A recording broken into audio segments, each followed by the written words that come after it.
when we first discovered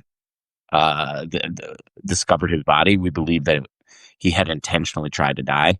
And it was actually probably after a little bit of examination that we came to the conclusion that we found that he had tied an electrical cord into a noose, put it around his neck, and he didn't have his full weight like supporting him. Like he was resting on one of the struts of his loft.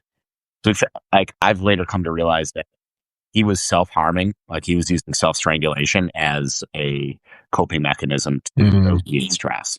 So I think he was under a lot of stress. Man. So did you, leading up to his death, I mean, what kind of, did you feel blindsided by it? I mean, I'm sure it's one of those things where you can look back with the benefit of hindsight and see all these red flags that maybe you weren't so obvious at the time. But what was it like leading up to it? Like everyone was blindsided.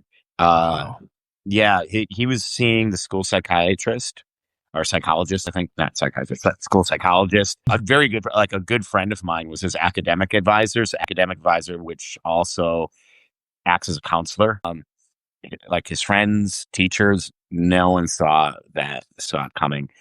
Like even the night before, we had dinner, and he was like, he had baseball tryouts the next day, and because he was a junior, he had played for a few years. He was one of the pitchers.